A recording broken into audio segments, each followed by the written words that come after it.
सबसे अच्छा तीर्थ। आनंद वचनामृतम 34वां खंड। जिन्होंने अंतर्दृष्टि प्राप्त कर ली है वे देखते हैं कि उनके आराध्य परम पुरुष उनके मैंपन के बोध में, उनके अस्तित्व के भीतर में विराजमान हैं। उन्हें मंदिर जाने की आवश्यकता नहीं है। परम पुरुष को खोजने के लिए उन्हें तीर्थ में जाने की आवश्यकता नहीं है। पार्वती ने भगवान शिव से पूछा, हे स्वामी, कौन सा तीर्थ सबसे अच्छा है? तुम जानते हो कि तीर्थ का अर्थ तीर स्थान है।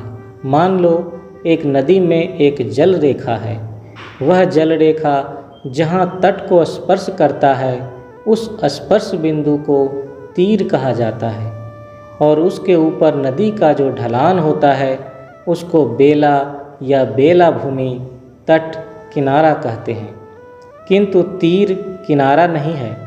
तीर स्पर्श बिंदु है जहाँ जल भूमि को स्पर्श करता है। यह किनारा है और वह जल है। यह बिंदु तीर है। अतः तीर स्थानम का अर्थ है तीर पर अवस्थित।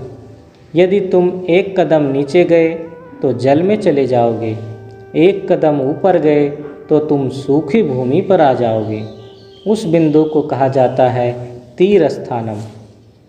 वास्तव में तीर्थ का अर्थ है वह भाव दशा जहाँ से तुम एक कदम भीतर गए, एक कदम अंदर गए, तुम आनंद की भूमि में चले जाओगे, और एक कदम स्थूलता में गए तब तुम स्थूल भौतिकता के क्षेत्र में, स्थूल जगत में चले जाओगे।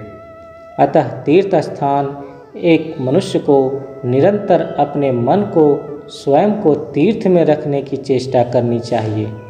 अतः जो ही वह ध्यान में बैठेगा वह गहरे ध्यान में चला जाएगा, और जो ही वह सांसारिक काम करना आरंभ करेगा वह सांसारिक काम करता चला जाएगा। उसकी स्थिति, उसकी भाव दशा निरंतर बनी रहनी चाहिए। एक मनुष्य को निरंतर तीर्थ में वास करना चाहिए। कैसे कोई हमेशा वाराणसी या रामेश्वर में रह सकता है? यह संभव नहीं है। उसे अपना घर, चूल्हा भी देखना पड़ता है। अतः तीर्थ आंतरिक है, बाहरी नहीं। जब पार्वती ने भगवान शिव से पूछा, हे स्वामी, कौन सा तीर्थ सबसे उत्तम है? तब भगवान शिव का उत्तर था, इदम तीर्थम भ्रमंती ताम सह जना आत्मतीर्थम न जानन्ति कथम मोक्षो वरानने। हे देवी, तामसिक मनुष्य तो तामसिक विचारों से निर्देशित होते हैं। वे यहाँ से वहाँ भटकते रहते हैं। यह तीर्थ है, वह कुंड है, यहाँ डुबकी लगाना चाहिए, यह मूर्ति है, यह वह है, यह वह है, और यह कहते हुए वे केवल अपना कीमती समय, श्रम और धन बर्बाद करते हैं। ये बाहरी तीर्थ वास्तव में तीर्थ नहीं है। वास्तविक तीर्थ स्वयं के अंदर होता है, बाहर नहीं।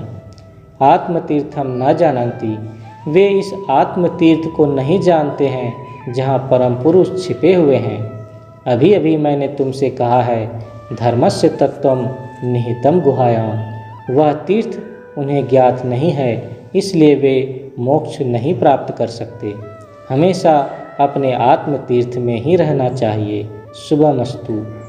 श्री श्री आनंद मूर्ति, 24 अक्टूबर 1971, विशाखापट्टनम।